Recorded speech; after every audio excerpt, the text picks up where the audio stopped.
Hello lads and lassies, I got my hands on chapter 395 a little early, so I can actually get this video out on Sunday. But holy mother of God, this chapter was pretty groundbreaking in my opinion. Not only does it potentially confirm one of the craziest Hunter x Hunter theories I've ever heard, but it makes so many connections to past events and adds so much more development for the Phantom Troupe that this chapter was so good. We start off with Henry, who's looking back through the footage he captured from the entrance of the area he had seen that one Highly member go into. And he sees Paragord and Billy enter the same hallway, and when they return later, they come from a different direction. Henry says how it's possible they had a secret passage, but considering the Nen trap in room 3101, Henry concludes that another Nen door is being used. We move on to the Char office, where the Char and Shiyu are having a meeting to share information. In the room are also Sorainik's friends from last chapter. Kenny explains that the military is aware of the Highly's official office, and they also say that the dead body in that office that the soldiers found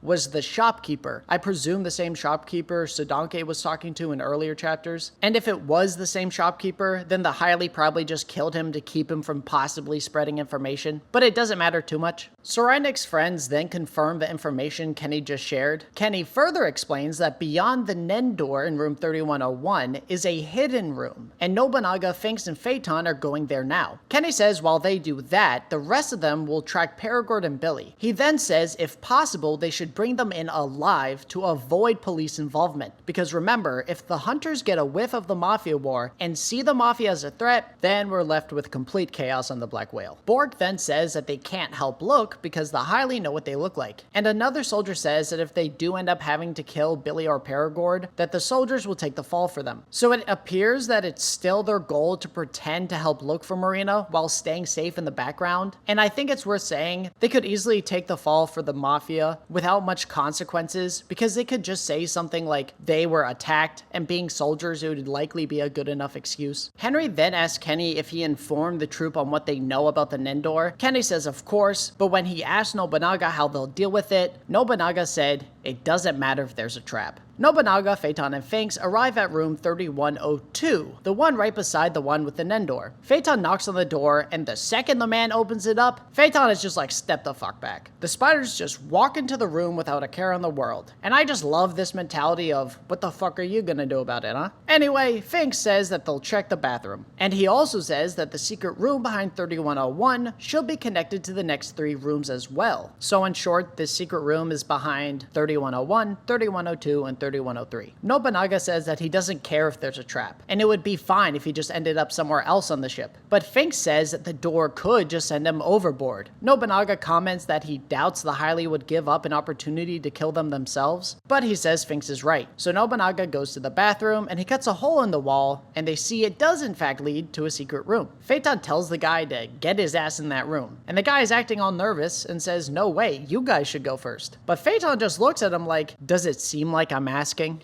They enter the secret room and realize it's empty. Phaeton says that it looks like whoever was there left recently, and Finks says that if the Highly are smart enough to detect them and leave, then something doesn't add up. He explains that Luini was just some rookie Nen user high on his newly found power, but given the situation, it seems like the Highly are actually smarter and more competent than they thought. So Finks asks why they sent a rookie to attack them. Nobunaga says that it could be a sacrifice to keep the rest of the Highly on their toes, and this conversation isn't done, but there's something I have to say before we move on to the next thing because it's ridiculous. So I want to point out that Finks acknowledges that the Highly are smarter than they thought, which I think also could imply that they'll end up being stronger than they thought. Not all of them, of course, but someone like Dogman, an enhancer who will soon reach level 50, and the person who seems to be Marina's most trusted soldier, I wouldn't be surprised if he ends up being much stronger than we and the spiders thought. As of now, I don't think he'll be a huge threat, but I think he'll be more dangerous than someone like Paduli. I think it's worth mentioning that the spiders still don't understand Luini's actions. Yes, he was drunk on his power and thought he was hot shit, but he wasn't a sacrifice, and it wasn't the Highly sending him to kill them. He just came across the spiders and decided to fuck with them. However, the spiders not knowing that's exactly what happened isn't too important, because it won't change the outcome of anything, but I figured I'd mention it. So Nobunaga continues his comments and says that the Highly are just like them, and that losing a comrade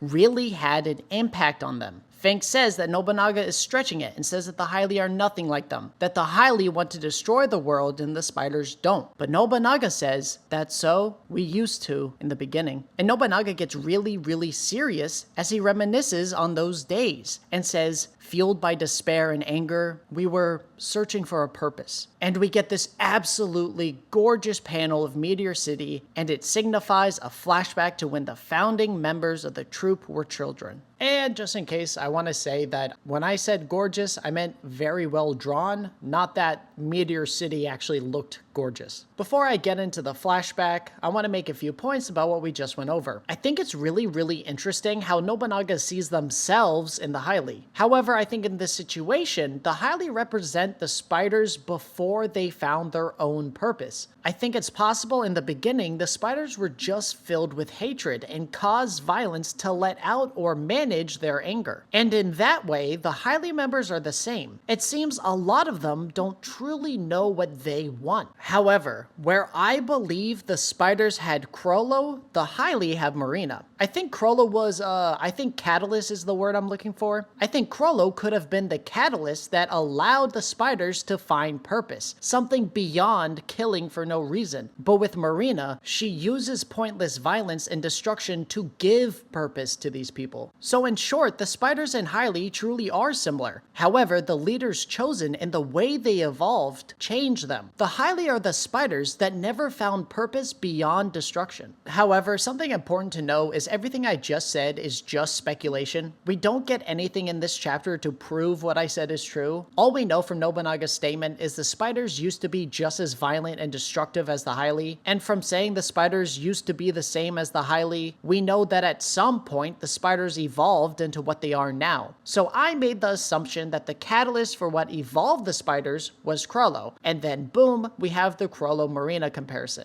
I think it makes sense, but I just wanted to say that this is my opinion, not necessarily fact. Another thing is that Crollo and Marina are also starting to seem oddly similar. Not identical, but similar. And that comparison is something I'm interested to dive deeper into, but I want to learn more about the spiders' past before I do it. But in short, I think that they're kind of the same person, but they evolved very differently. But now on to the flashback. A young Franklin finds a VHS tape amongst all the trash in Meteor City, and says how he hopes it's an action anime, so even if it's in a different language, they can enjoy it. He also says that the last tape they found was boring, and that it was just a lecture in another language. Then a kid who I believe is Shalnark, his name is never said, at least in the translation I read, but I'm pretty sure it's him. Anyway, Shalnark says that the videotape was someone teaching how to speak another language, but it was also being spoken in a language they didn't know. But he says that not knowing what's on the tape is part of the fun. And Shalnark says that he wishes they could search longer without Uvogin knocking them out. Then Crollo runs over to them and says that they're in for a beating because Machi just spotted them. Uvogin comes over the hill and says, "It takes guts to steal from my kingdom." And he says that this time he's not letting them off the hook. He says, "Hand the tape over peacefully. I'll only kill you once. Keep running and it'll be 10 times. Shalnark smiles and says, "What a moron. Dead is dead, so that's a no-brainer." He tries running away, but Uvo throws a wrench or a pipe at his head, knocking him down. Uvo jumps down and tells Franklin and Crollo not to move. Franklin then tosses the tape to Crollo and tells him to run and see what's on the tape. Franklin says that the trash of Meteor City belongs to everyone. Franklin and Uvo charge at each other, and Franklin says, "What kind of idiot calls this place a kingdom? The only cure for that level of stupidity is death." And Uvo says, "Only dumbasses let their surroundings define them. I'm wherever the hell I say I am." Uvo and Franklin clash, hitting each other in the face. Uvo yells at Crollo to stop, but Franklin says keep running. As Crollo runs, he's run up on by two kids who I also think are Finks and Phaeton. But Phaeton is never named, so it's possible it's not him, but come on, it's Phaeton. Finks asks Crollo what he's got and tells him that he's not like Uvo, and that if he gives him the tape, he'll return it later. Crollo hands over the tape to Finks, who tells him, "Attaboy," and he says not to tell Uvo that he took the tape. He then rides off and says, "I forgot to mention, when I said I'd return the tape later, I meant 100 years later," and Finks and Phaeton ride off. But what do we see after they're gone? Chrollo is as smart as ever, and he had given them a different tape. In fact, the tape he gave them was the one of the foreign language lecture. But I'm gonna stop here for a second to break some stuff down. It's not like shocking, but I think it's really cool how the core members of the Phantom Troupe at least don't seem to be the same level of friends that they are in the present, and I'm excited to see their friendship evolve or just be explained more. As events continue, and considering how happy they seem, I think some really bad shit is gonna happen. Either to cause Chrollo to unite them into the troupe, or Chrollo brings them all together and then some really bad shit happens. The point is that we know this flashback is at least supposed to seem that it's going to explain how and why the spiders were so violent when they first formed. And like I said, considering how happy everyone is, things are gonna get really bad at some point. I just love this childish way we see all of these troupe members. It continues this type of writing we've gotten for them while on the Black Whale. Like I've said in past videos,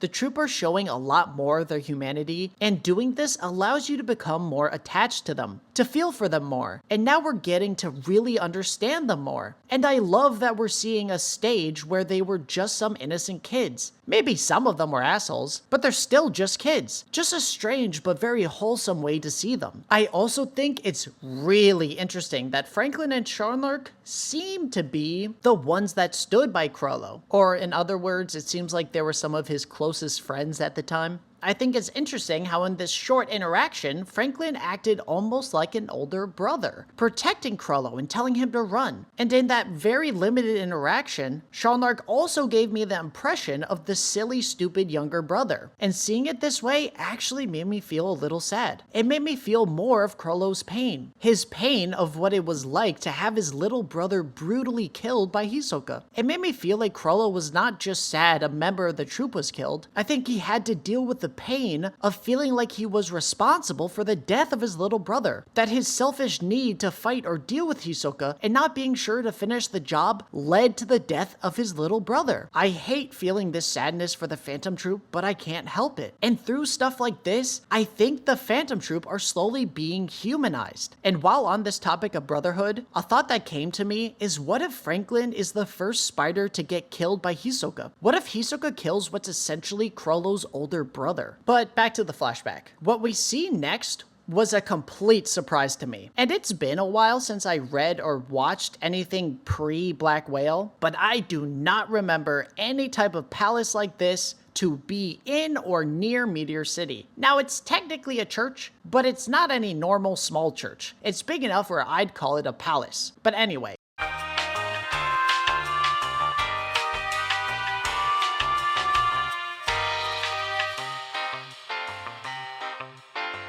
Someone who I presume is like a butler welcomes Chrollo back, and he sees Chrollo has a videotape and asks if Chrollo has another video to study. Chrollo says yes, and that he found it by some tiny graves. The butler says that's awful, and explains that raiding parties have started coming deeper into the inner city and are abducting tons of kids, and he tells Chrollo not to visit the outskirts of the city alone. It's then explained that the people of Meteor City have no social status, and due to the lack of records and other things, officially the people of Meteor City don't exist, and this has made them prime targets for terrible people. It says that hundreds of people were killed every year before Meteor City gained protection in exchange for providing recruits to the mob. And it's stated that 70% of those killed were all children under the age of 15. The narrator continues to explain that as the partnership with the mob continued, Meteor City's elder developed Nen powers, and the law of retribution was established. That law was, only life can pay for life. We'll accept anything you leave here, but don't ever take anything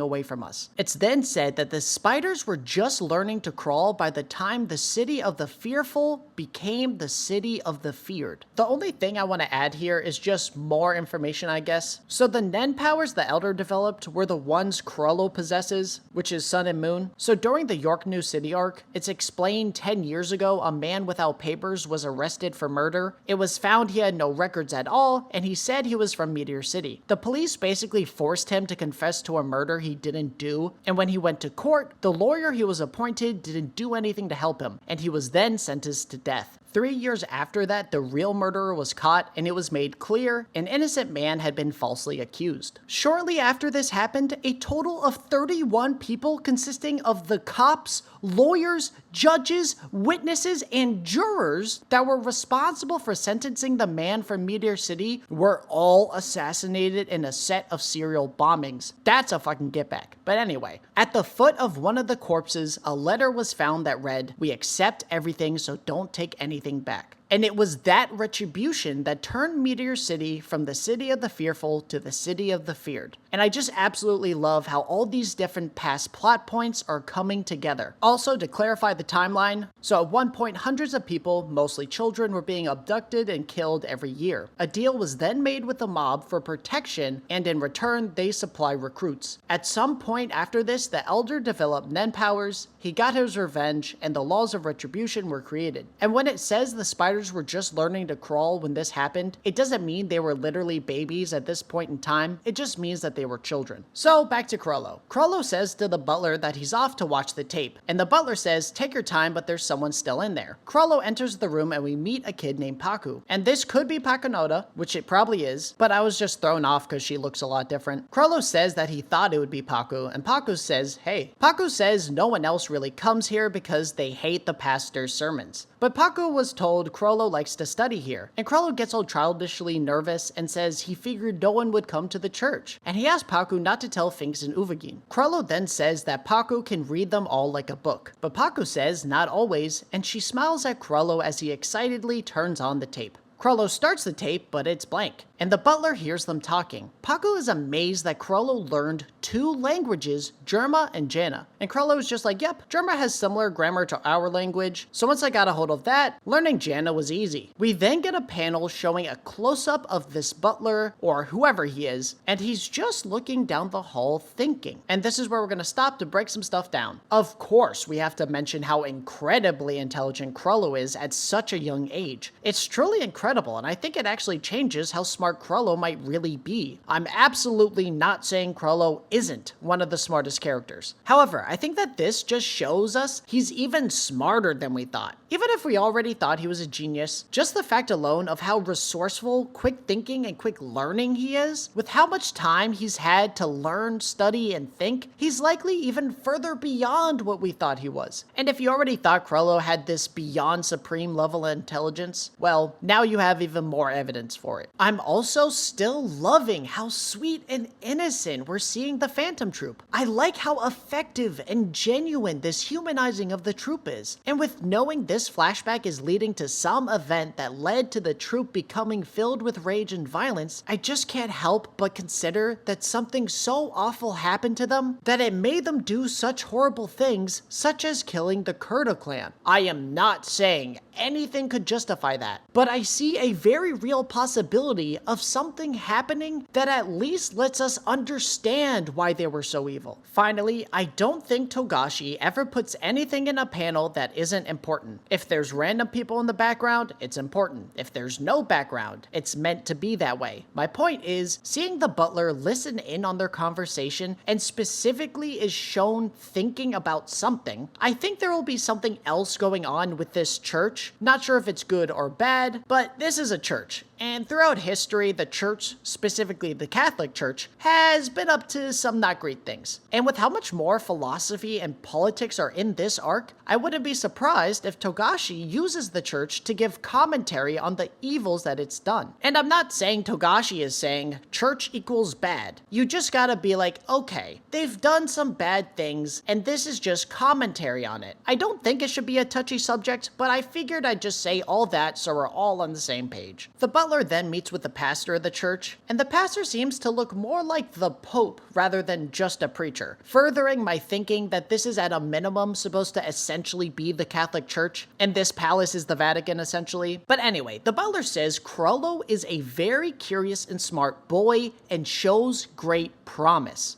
See, this is what I'm talking about. Shows great promise. That's what people say when they're up to something. Plus, the preacher is not drawn in any way where I think we should have a good feeling about this. The way his podium is up above like he's superior to people. There's just a lot of stuff in this panel that makes me think it's not a happy, pure, kind situation. The butler then says how he's always taken back by the ideas Chrollo comes up with. And he says perhaps Chrollo could serve as an advisor or counsel and be help to the elders. The preacher says, I see. You think he may be able to resolve the problems plaguing the city? And then the scene stops here. I don't think they have the most evil plans for Chrollo. However, I do think they'll be trying to more take advantage of him rather than cooperate with him. I get the feeling they would see him as a tool rather than an ally. This could be wrong, but for now, this is how I'm feeling. We go back to Chrollo and Paku, and Chrollo got the tape working. Basically, the first half was messed up, so he just had to fast forward some. And on the tape, it's a show called The Cleanup Rangers. I think just Hunter x Hunter's Power Rangers. And Paku says they should get everyone together to watch it. Something I want to say is that when Paku says everyone, to me it meant Franklin, Shonark, Uvergine, Machi, Finks, and Phaeton, and possibly Nobunaga, but we haven't seen them yet. It's just a tiny bit weird because how we saw them earlier, it didn't seem like the group of them were friends just yet, but they could easily be on overall good terms, and they just kind of mess with each other. And the way they mess with each other is just a little more intense because, well, it's Hunter x Hunter. They're not gonna fuck with and interact with each other how we would as kids. But anyway, Paku says watching the show will be fun, even if it is in the wrong language. But Chrollo says it would be even more fun if they could all understand it. That's when he has the idea to dub the show himself. He explains what dubbing is to Paku and says he'll write the script. He then asks her to play the Pink Ranger, and she thinks about it and then says she can't say no to her little brother. Chrollo is like, stop saying that, I'm older than you. And Paku jokes that may be true, but he doesn't look like it. Chrollo asks Paku for one more favor and asks Paku to get two girls named Sarasa and Sheila. Yes, the same Sheila Kurapika met in the forest close to the Kurta village right before the clan massacre. And I'll be diving deep into that later. But for now, let's stay on topic. Chrollo wants Sheila and Sarasa to help with the dub. And Paku says that Chrollo must want the 3 female rangers dubbed by girls because the girls' dynamics are important. I thought this part was kind of funny. Not like haha Chrollo supports women, but funny as in before this, I wouldn't think Chrollo would care this much about something like that. Something like that as in making sure the girls were properly portrayed. And I think it's nice, just adding this touch of showing he respects and supports women. And interesting considering we have someone like Sarainek who is the complete opposite. And that's actually something I'll be getting way more into in my Sarainek analysis video that's coming soon. But anyway, Chrollo says Paku is exactly right, and he says that's why he loves her. Paku says not to talk sweet to her like that, and Chrollo says innocently, huh?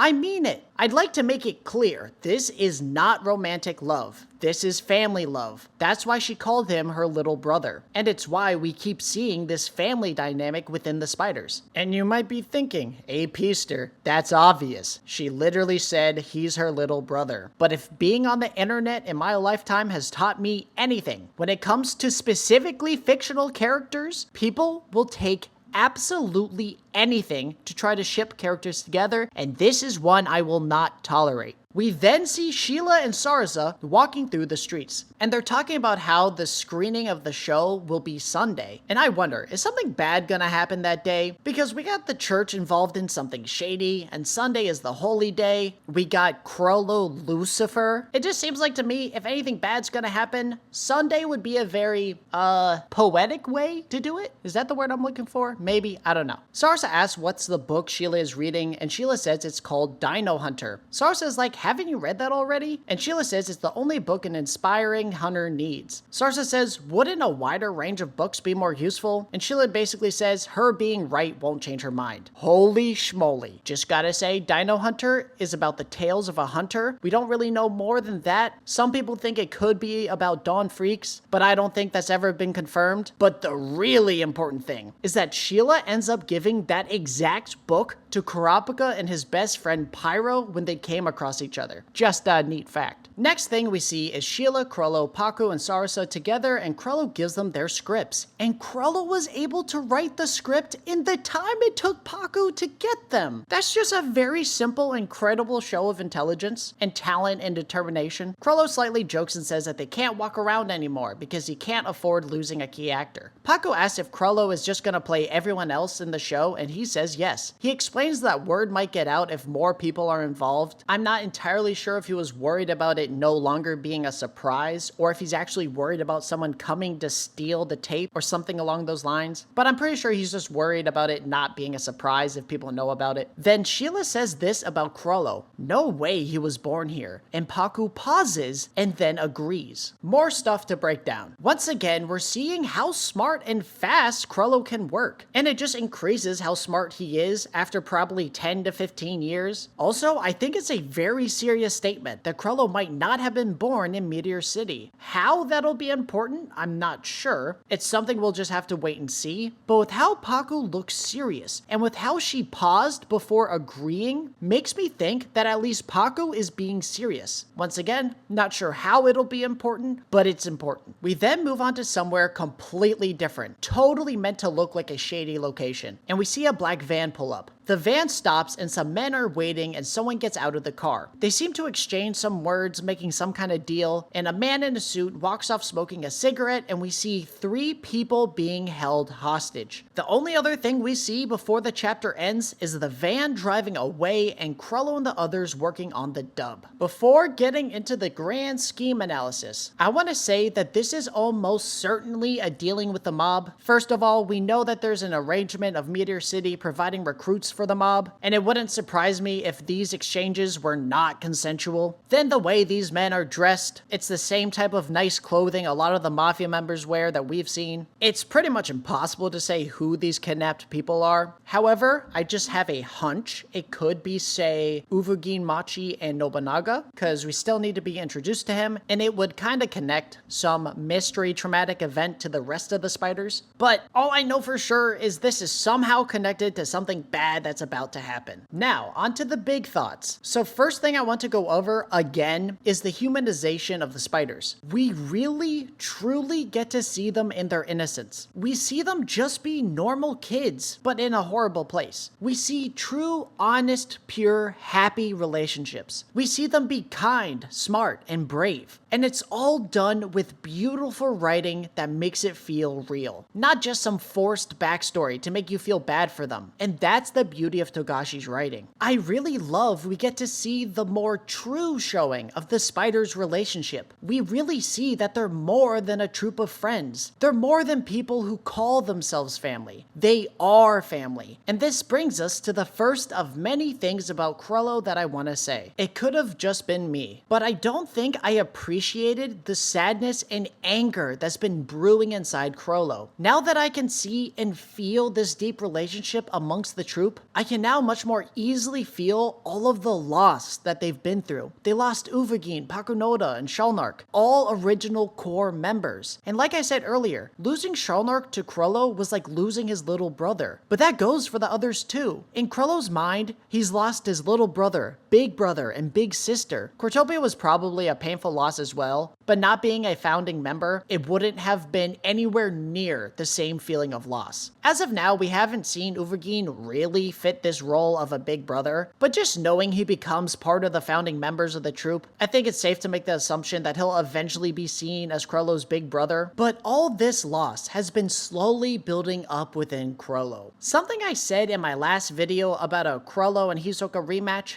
is that Uvugin's death didn't affect Chrollo the same as Shalnark and Cortopi's did. And in my opinion, that is now wrong. Very wrong. Uvugin, Pakunoda, and Shalnark's deaths had far more of an impact on Chrollo than Cortopi. Part of my reasoning for thinking Shalnark and Cortopi's death had more weight was because of the difference in how we see Chrollo process their deaths. However, my interpretation of that has changed. Chrollo had that requiem for Uvugin because as his older warrior of a brother, a final song was what Chrollo felt he needed. However, we don't see how Chrollo reacted to Pakunoda's death, but we can assume he went through a lot of pain. Finally, with the death of Shalnark, Chrollo felt the pain of the death of his little brother. And the way we see him on the Black Whale is the rage of just too many of his siblings dying. He's tired of not protecting them the way he feels he should. And he's committed to hunting down the man that killed his little brother and the man who threatens what's left of his family. This makes Chrollo far, far more dangerous when he encounters Hisoka than I first thought. Final thing on this point is I want to say it's not like I never thought the troupe were close. My problem was that we were more so just told to believe that they were close. We saw that they had a very strong bond, but the lack of, I guess, seeing this genuine, vulnerable side of their relationship made it hard for me to fully appreciate it. Next important thing with Chrollo, it seems he's getting a very similar parallel to Kurapika in his backstory. In both stories, we see these characters at a time of childhood innocence. We also see both of them show off to be incredibly smart. In fact, they both are shown to learn languages with ease. Although Kurapika only had Pyro, who he was super close with, Chrollo's feelings and interactions for and with the rest of the spiders share a very similar feeling, and I think the parallel will continue. You see, the point of the Kurapika backstory was to show how his innocence was taken from him, and how he became the person filled with rage and hatred he is today. And I think we're getting that exact same thing with the spiders. We're seeing them at a pure state, and we'll soon see what it was that filled them with rage, what took their innocence away from them. And it's just so interesting that these two groups of people who hate each other are connected by very similar circumstances, or at least it seems it will be that way. It just really adds so much to the dynamic of the spiders in Kurapika. It adds a whole new layer that makes the dynamic even greater. And with this, it adds to the theme I've been talking about. There's no clear good or bad. You essentially decide who to support based off who's less bad. I think an interesting question could be posed with what will come next. If the spiders go through something